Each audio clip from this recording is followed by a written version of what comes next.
जिन चीज़ों को हम पहले से जानते हैं उन चीज़ों को मैथ में लाना ही मैथ होता है, मैथ और कुछ नहीं होती है। तो का रीज़न बता देता हूं। बहुत सारे बच्चे परेशान होते हैं केवल इस बात को लेकर कि आखिर ये सवाल एग्जाम में मेरा कैसे गलत हो जाता है, उसी बात पर आज चर्चा चलेगी।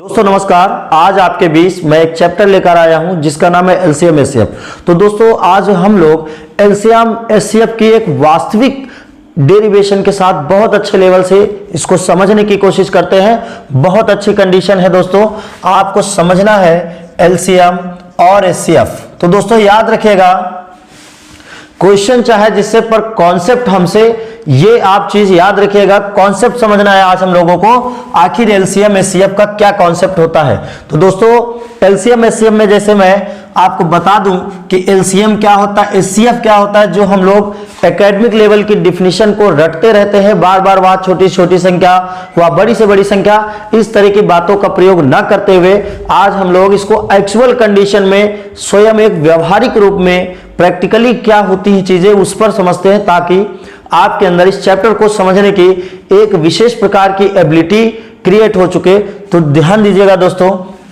यहां पर बहुत अच्छे से एलसीएम और एचसीएफ को जानते हैं दोस्तों। जैसे मान लीजिए मैंने दोस्तों एक संख्या लिख दी 8, 12 और 16। आपसे यहां पर इसका एलसीएम पूछा जाए तो आपको पता होगा इसका एलसीएम 48 आएगा, और इसका अगर एचसीएफ पूछा जाए तो आपका 4 आएगा। क्लियर है दोस्तों? याद रखिएगा एलसीएम मतलब गुणज मल्टीप्लाई, और इसमें फैक्टर देखे जाते हैं, सबसे बड़ा फैक्टर। तो दोस्तों यहां पर एक चीज ध्यान दीजिए, ये जो 8, 12, 16 है, ये 8, 12, 16 को आप एक संख्या कह सकते हो दोस्तों। ये आपकी एक संख्या हो गई। तो दोस्तों संख्या हो गई ये, और ये आपका एलसीएम है और ये आपका एचसीएफ है। तो दोस्तों यहां पर ध्यान दीजिएगा बहुत अच्छे से, इस संख्या से एलसीएम को डिवाइड करोगे या एलसीएम से संख्या डिवाइड होंगी, पहले आप इस चीज को देखिए और इस चीज को सोचिए। तो यहां पर दोस्तों हम पाते हैं कि 8, 12, 16 से मैं 48 को काटूंगा, तो 8, 12, 16 से, यानी कि मैं कह सकता हूं संख्या जिसको विभाजित करे, संख्या जिसको विभाजित करे। दोस्तों पूर्णतया की बात है, ये विभाजित करे, अगर पूर्णतया विभाजित कर देती है तो दोस्तों उसे एलसीएम कहेंगे। श्योर हो गया होगा। अब दोस्तों यहां पर देखिए संख्या को 4 काटेगा, ना कि संख्याएं 4 को काटेंगी। तो यहां पर देखेंगे संख्याओं को जो विभाजित करे, संख्याओं को जो विभाजित करे, पूर्णतया मतलब दोस्तों विभाजित करे, उसे आप एचसीएफ कहेंगे। दोस्तों यहां पर आपके अंदर एक एक्चुअल पावर प्राप्त हो गया है कि आखिर किसे एलसीएम कहते हैं, किसे एचसीएफ कहते हैं। क्लियर हो गया दोस्तों? तो एलसीएम एचसीएफ तो हम लोग दोस्तों जान चुके हैं। अब हम बात करते हैं आखिर इसमें सवाल कैसे आते हैं। तो दोस्तों एक बहुत अच्छा एग्जाम्पल उठाते हैं, उस एग्जाम्पल को समझने की कोशिश करिएगा किस तरीके का होगा, ध्यान दीजिएगा। तो दोस्तों मान लीजिए मैंने आपको एक संख्या दी और ऐसे लिख दिया मैंने कि 45 बटे, मान लीजिए हमने 35 लिख दिया और लिखा 45 बटे 35 को सरलतम रूप में लिखें, सरलतम रूप में लिखें। अब दोस्तों हो सकता है 45 बटे 35 को सरलतम रूप में लिखना है, तो आपको पता होगा सरलतम रूप संख्या का वो होता है जहां से संख्या कटना बंद हो जाए, बिल्कुल पूरी तरीके से एक रेशियो वाली वैल्यू आ चुकी हो।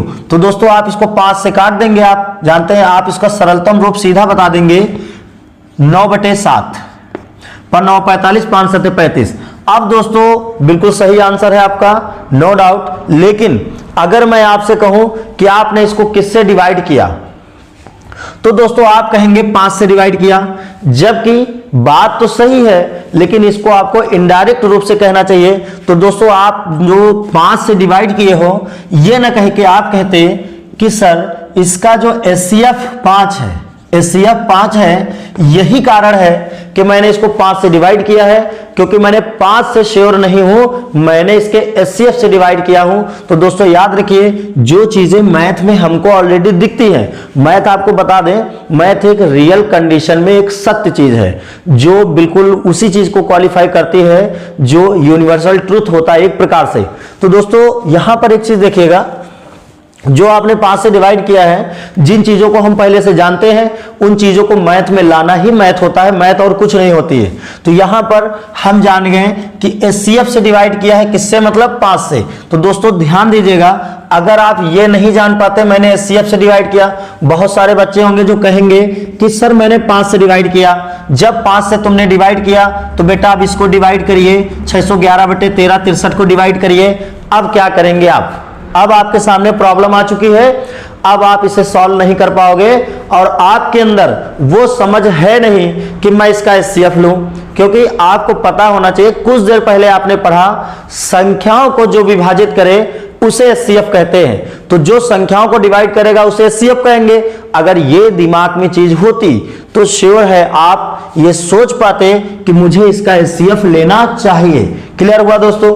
ध्यान दीजिएगा, 600/1363 संख्या है। अभी थोड़ा सा इसको समझ लीजिएगा, यहां पर मैंने 5 से डिवाइड कर दिया, मेरा 9/7 आ गया। तो दोस्तों यहां पर मैं जान जाता हूं कि मुझे 5 से काटना है। मेरे पास 5 पहले से एक संख्या है, छोटी क्लास से मैं पढ़ता चला रहा हूं। लेकिन अब हम लोगों को ध्यान देना है कि जिस चीज को मैं जान पाया हूं आखिर उसको मैं लाऊं कैसे, आखिर ये 5 कैसे आए।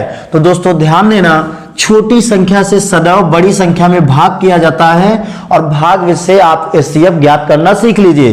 तो 35 से कम 35 यहां 10 आ जाएगा। दोस्तों याद रखिए, जब हम एचसीएफ ज्ञात करते हैं तो दशमलव खिला के 0 नहीं बढ़ाते हैं, हम लोग जो शेष आता है उसे भाजक बना लेते हैं। तो 10 से भाग कर देंगे, फिर से जो पहले का भाजक होगा उसे भाज्य बना देते हैं, तो ये 35। तो दोस्तों 10 से 30 हो गया, बचा मेरा 5, फिर से इसफल भाजक बनेगा, फिर ये भाजक भाज्य बनेगा, 10 5 दूना 10। तो दोस्तों ध्यान दीजिएगा, इस 5 ने इस संख्या को पूर्णतया डिवाइड कर दिया है। इसका मतलब यह है कि 45 और 35 के बीच का जो मासा है मतलब एचसीएफ है वो 5 है। दोस्तों क्लियर हो गया होगा?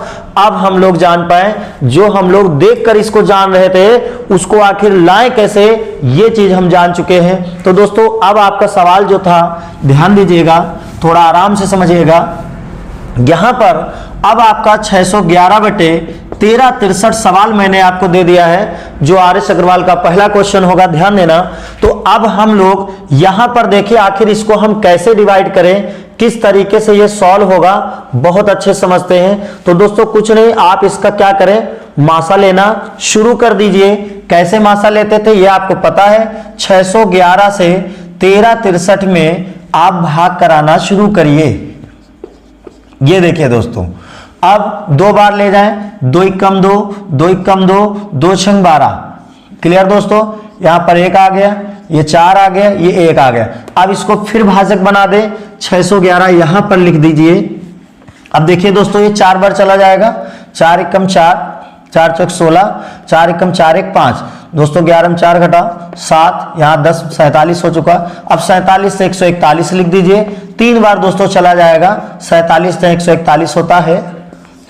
किसने डिवाइड कर दिया? आप देखिए दोस्तों, अब डिवाइड कर दिया 47 ने। तो इसका मतलब ये हो गया, अगर आपके सवाल में ये पूछता 611 तथा 1363 का एचसीएफ बताएं, तो दोस्तों आपका आंसर 47 हो जाता श्योर। लेकिन यहां पर यह बात ना पूछ करके आपसे कहा है कि मुझे इसका सरलतम रूप बताइए। तो सरलतम रूप बताने का मतलब दोस्तों ये होता है कि संख्या को जब तक कटिंग हो सके कटिंग करें, यानी जब तक डिवाइड कर सकते हैं। तो दोस्तों 47 से अब इसमें हमको भाग कराना पड़ेगा, ध्यान देना दोस्तों। अब 47 से हम इसमें अगर भाग कराएंगे 611 में, 611, तो दोस्तों एक बार 47, 11 में 7 घटा दिया 4, यहां पर 1 आ गया, फिर 47 से 141, यानी दोस्तों इसके बराबर पर आंसर आ चुका है मेरा 13। ध्यान दीजिएगा। और अब मुझे 47 से डिवाइड कराना है 1363 को। तो दोस्तों 2 बार ले जाएंगे, 2 7 14, 2 4 को 8 1 9, यहाँ 16 में 4 घटा दो, 6 में घट जाएगा, 6 में 4 घटा दो दोस्तों 2, यहाँ पर आ गया 13 में 9 घटा दो 4 आ गया। ये संख्या फिर से 3 उतार लीजिएगा। अब दोस्तों देखिएगा ये लगभग 9 बार जाएगा, 9 7 63 के 3, 9 4 36 6 42। तो दोस्तों यहाँ 29 आ चुका है, यहाँ 29 आ चुका है। तो दोस्तों मेरा आंसर 13/29 हो चुका है। ध्यान दीजिएगा, बहुत अच्छे समझ में आ गया होगा। आखिर हम कैसे जाने, हम लोग कभी कभी क्वेश्चन को बनाना सीख लेते हैं, फिर वो किससे डिवाइड हो रहे ये नहीं जान पाते हैं। तो दोस्तों उस जगह पे मेरा ये बहुत बढ़िया आंसर होता है एचसीएफ। जब भी संख्या काटना फंसे तो आपको उस संख्याओं का एचसीएफ निकाल लेना है। तो दोस्तों ध्यान दीजिएगा, यहाँ पर अब मासा निकालने वाले और इस तरह से क्वेश्चन हो जाएंगे। अब कुछ क्वेश्चन देख लेते हैं, आखिर कभी कभी एचसीएफ अलग अलग कंडीशन पे दे देते हैं। जैसे कभी क्वेश्चन आ जाता है 1.75, एग्जाम का सबसे चर्चित क्वेश्चन है दशमलव वाला, इनका एचसीएफ पूछ दिया आपसे। ध्यान दीजिएगा दोस्तों, 1.75, 5.6 और 7 का एचसीएफ पूछ दिया। अब क्या करेंगे, तो दोस्तों यहां पर मैं आपको बता दूं कि जब भी इन संख्याओं का एचसीएफ पूछे आपसे, तो सबसे पहला काम है दशमलव के अंक आप बराबर कर लीजिए। एक नियम यह होता है कि दशमलव का अंक बराबर कर लीजिए, या एक नियम होता है इनके नीचे 0 बना करके दशमलव हटा दीजिए, फिर उसको कटिंग करिए जब तक कट जाए, उसके बाद एचसीएफ लेना, ध्यान देना। यहां पर दोस्तों 2 अंक बाद दशमलव है, तो यहां आप अपने आप 0 बढ़ा दीजिए। किसी भी संख्या के लास्ट में हमेशा दशमलव होता है, तो यहां पर 2 0 बढ़ा दीजिए। अब दोस्तों ध्यान दीजिए, यहां 2 अंक बाद दशमलव आ चुका कि नहीं आ चुका? आ चुका है। अब आप एचसीएफ ज्ञात कीजिएगा, तो आपको पता है सबसे छोटी संख्या से थोड़ी बड़ी संख्या में आप भाग कराना शुरू करिए। क्लियर हुआ दोस्तों? तो दोस्तों यहां लगभग 3 बार ले जाइए, 5 3 7 21 और 22, 3 एकम 3 2 5। दोस्तों यहां पर 35 आ चुका है। अब आप 35 से 175 में डिवाइड करें, 35 पंचे 175 होता है। दोस्तों यहां से पता चला कि इन दो संख्याओं के बीच मासा 35 है। अब 35 से हम चेक करेंगे क्या 700 डिविजिबल है। हाँ दोस्तों 700 डिविजिबल है, 35 के पहाड़े में आता है, यानी यहां तक भी हमारा दोस्तों मासा 35 हो चुका। अब आपको पहले से पता होगा कि हमारा जो दशमलव है वो लास्ट के 2 अंकों पे चल रहा था, 2 अंक के बाद चल रहा था, तो आप 2 अंक बाद दशमलव बाद में लगा दीजिए और आपका आंसर 0.35 हो जाएगा। अब दोस्तों ध्यान देते हैं, आखिर ये क्वेश्चन हमारा कभी कभी गलत कैसे हो जाता है, इस पर भी ध्यान देते हैं। दोस्तों देखिएगा आखिर ये सवाल कैसे गलत हो जाता है एग्जाम में, आज हम इस पर भी चर्चा करेंगे। सवाल था 1.75, सवाल था 5.6, सवाल था 7। दोस्तों आपने एक मैथ में नियम पढ़ा होगा, दशमलव जितने अंक बाद होता है उतने नीचे 0 बनते हैं। तो दोस्तों यहां पर 100 हो गया, यहां पर 10 हो गया और यहां पर 1 है अपने आप। दोस्तों ये दशमलव हट गए, 2 अंक बाद था 2 0, 1 अंक बाद दशमलव तो 1 0। यहां पर दोस्तों क्लियर हुआ।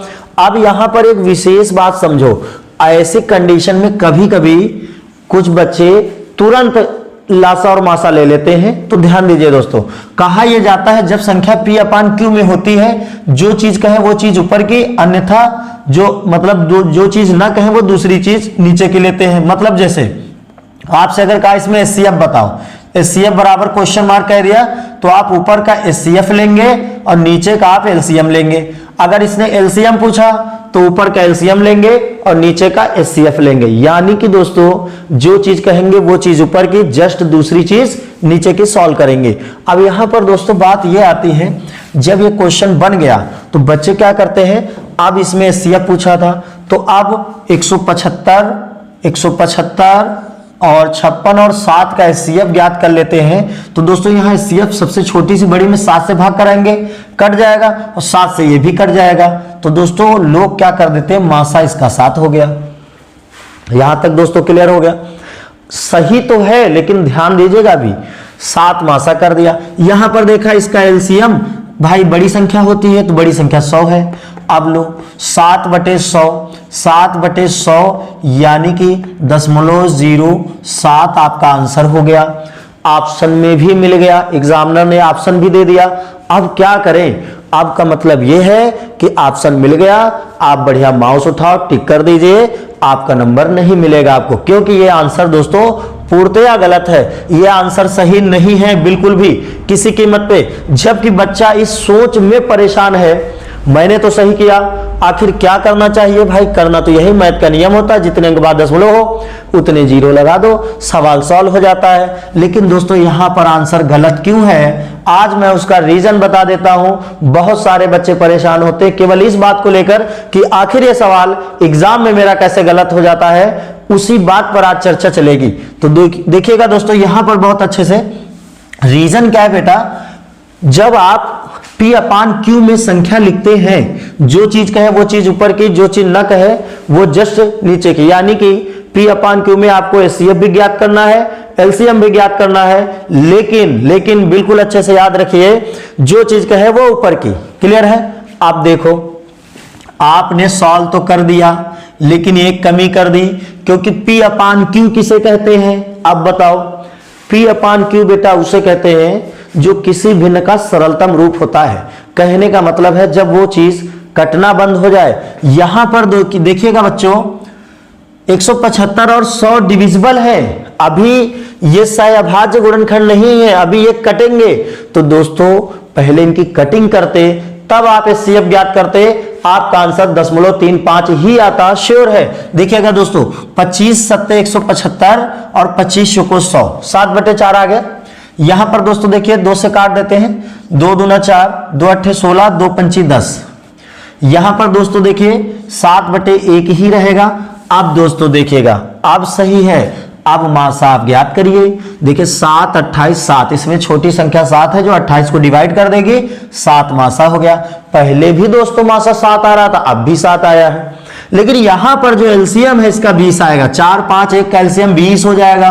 तो दोस्तों आपको पता होगा ये 7/2 इंटू 10 है। 7/2 को ऑलरेडी आप 3.5 कह सकते हो। आगे अगर सॉल्व करो थोड़ा इजी वे में तो 3.5 को 35/10 लिखोगे, ऑलरेडी 1 0 है तो 35/100, यानी दोस्तों 0.35 आंसर आया कि नहीं आया? दोस्तों क्लियर हुआ? तो हमारी क्लास में आपको वो चीज सीखने को मिलेगी, सिर्फ क्वेश्चन ही नहीं कराया जाएगा, मैं समय ज्यादा लूंगा, समझाऊंगा ज्यादा, लेकिन एक बार आपके दिमाग में चीजें सेट हो गई तो श्योर है कभी भी जाएंगे नहीं। तो 0.35 आपका आंसर होगा, ना कि 0.07 आंसर होगा। ध्यान दीजिएगा दोस्तों, बहुत अच्छे लेवल पर ये चीजें क्लियर हो गई होंगी। तो दोस्तों आपने आज की क्लास को जो देखा है, मेरे साथ इतने देर बने रहे, आपने वीडियो पसंद किया, आपने चीजों को देखा, इसके लिए बहुत बहुत धन्यवाद। इसी तरह के वीडियोस आप देखते रहिए और बहुत अच्छे से, अगर आपको वीडियो अच्छा लगा हो, आपके अंदर कुछ सीखने को मिला हुआ हो, तो आप लाइक करें, सब्सक्राइब करें, शेयर करें, बहुत ही अच्छे लेवल पर पढ़ाई करें दोस्तों।